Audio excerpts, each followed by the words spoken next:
Hi there, it's Mark back with another Photoshop tutorial, and today we're continuing with the theme of black and white processing. I've done a few videos on black and white processing and I'll link them up there as and when we go through. But this particular one is going to use gradient maps. So we're going to take this particular picture, which is in a zip file on my website. The link is down below if you want to go and get it while the credits are playing, and we're going to convert it into something like this. So if that's something you're interested in, then stick around, go and grab the file, and we'll play with it after the credits. See you shortly.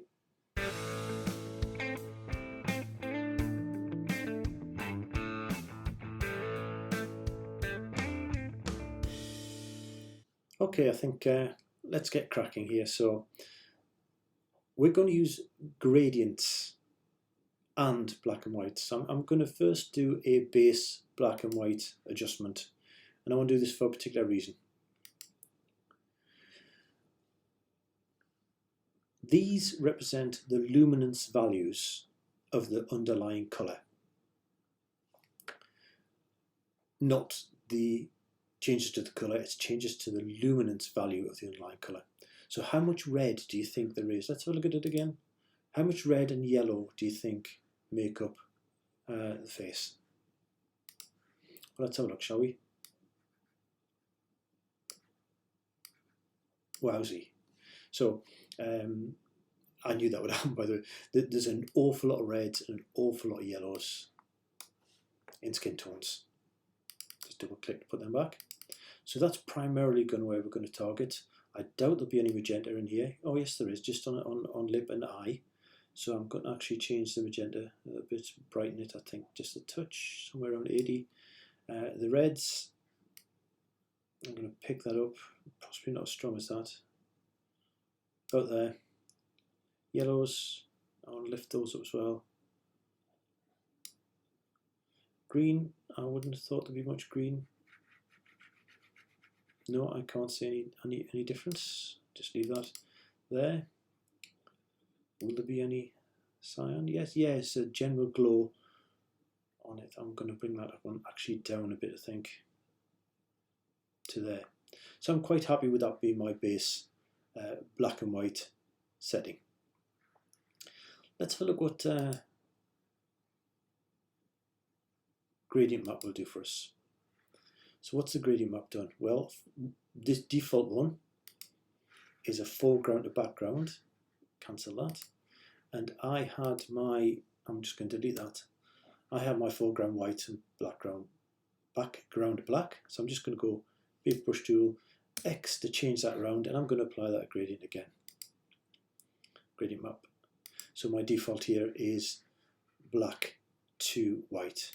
So what is a gradient map? Well, the gradient map represents black at this end, and it goes through shadows, midtones, highlights, and whites. And you have stops. So if I move my black point up, more of it will become dark. And if I move my white point down, more of it will become light. Click OK on that. And that's really contrasted things up. However, that's far too much, and partly far too much because this newer versions of Photoshop, they've got this new method called Perceptual, which I don't fully understand what it does. Safe to say, I didn't find it as good as Classic. I prefer Classic. Linear is probably too light, unless you're going for like a high key type picture, in which case this picture isn't necessarily one for it, but you can see how it started to head that way. So we'll go for Classic again. So I'll go back in and make a further adjustment here. And between the gradient map and the black and white, I find you get a mix which you can't get in any one of them, or rather you'd have to spend quite a bit of time in any one to get it, whereas doing the two, they become complementary. What else can you do with gradient maps? Well, let's just switch these off for a moment, and let's put another gradient map on. And click into Classic, click into the map.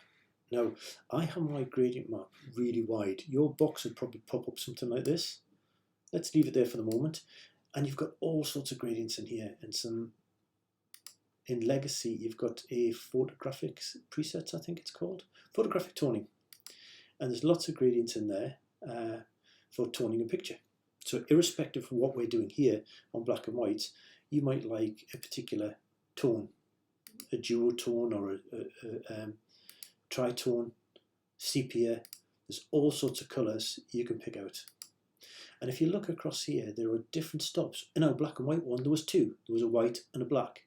But here you've got different colours at different points on the scale. Let's Freudian slip, let's pick this pinkish one.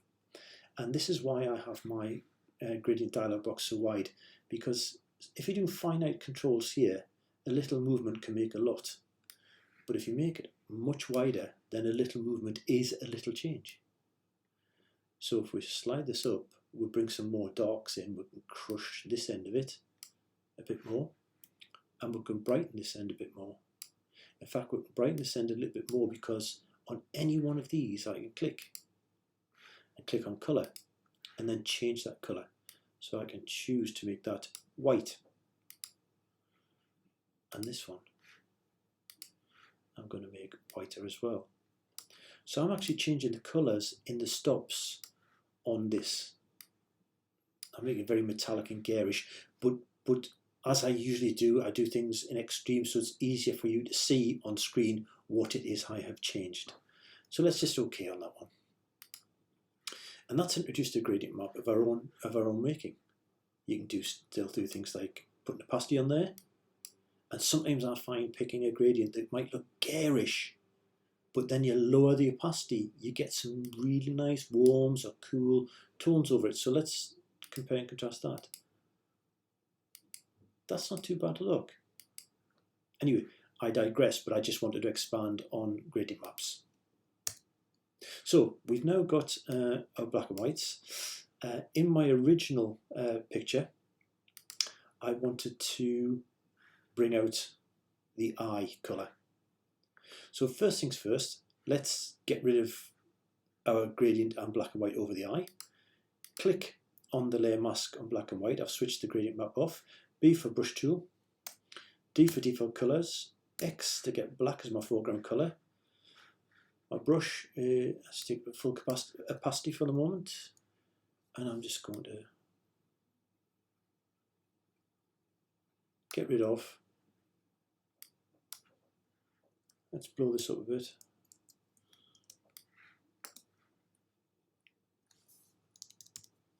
Get rid of where we've got that gradient impacting. Now that's difficult for me to see switching it on and off because all this colour comes blazing in and immediately my eye loses what's in there. So I'm just going to trust my judgment here. Click on this one and then on its gradient map. Sorry, its gradient map, did I say? I did say its gradient map. What I clearly meant to say, save me putting a little comment rolling on the screen right now, what I clearly meant to say was its layer mask. Now that we've got those there, I want to do something with the eye, so I'm now going to put a hue and saturation layer on, and I am going to Control or Command I to make it black, and I'm going to pump the saturation way up high, like over the rainbow. Somewhere over rainbow, way up high. Never mind. That's not working well. Why not? Because I haven't changed my brush colour. This is black. I want to paint white to reveal. Schoolboy error. But I won't edit it out because it's important that we all know that things happen. Now that is massively saturated. However, it acts as a perfect guide for us to be able to get this really well done without spilling over the edges. Now that I've got that there, I can come back and I can turn this opacity, this saturation down, and possibly even change the hue in it to get a bit of a green going on. And once I'm happy with that, why not Control or Command J, double it up and probably take a little bit of brightness in both. Now you see I've spilled out over there. Brush X to put it to black. And there. And in there. Alright, now I'm not finished, by the way. I know it looks garish. Control 0, come back. I'm now going to I wanted more than just that. I wanted to blend the two, but it's too much, so I'm now going to lower the opacity of the second one.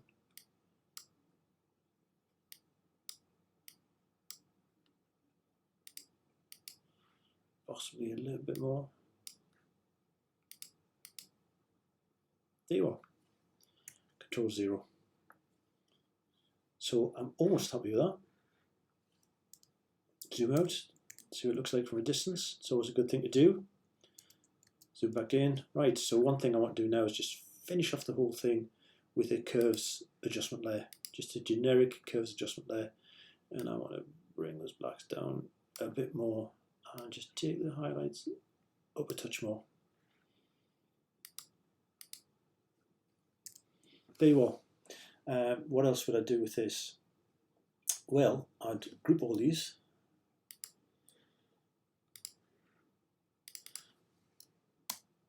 BW2. Now, that's distracting.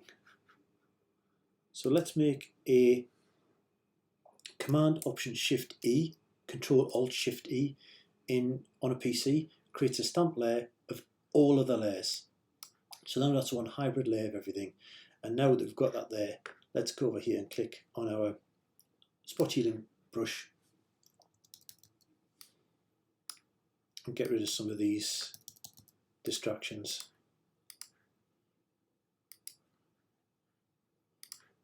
Some of the little points of light. And I'm playing now, but I do want to do something else. So I'm going to convert this to a smart object so that I can go back in and change the settings on it. And I'm going to apply a camera raw filter, I think, which is Lightroom by any other name. And while we're in here, I want to go over to Effects, and I just wanted to put a vignette on there to darken out some of this just a little bit more and bring that eye in, and click OK. I'm a sucker for contrasting black and white prints with a little bit of colour. Get it back large with Control 0. And that's it. I hope you found that useful. And if you did, please consider clicking on that subscribe button. Here comes my little nagging logo. And give this a thumbs up, and please leave any comments. If there's anything you would like me to go over, if there's any of the particular things you're struggling with in Photoshop and or Lightroom and you would like me to have a go at addressing for you, I'm happy to add that to the list. A number of my videos have been the direct result of people asking me questions. Catch you on the next one. Bye now.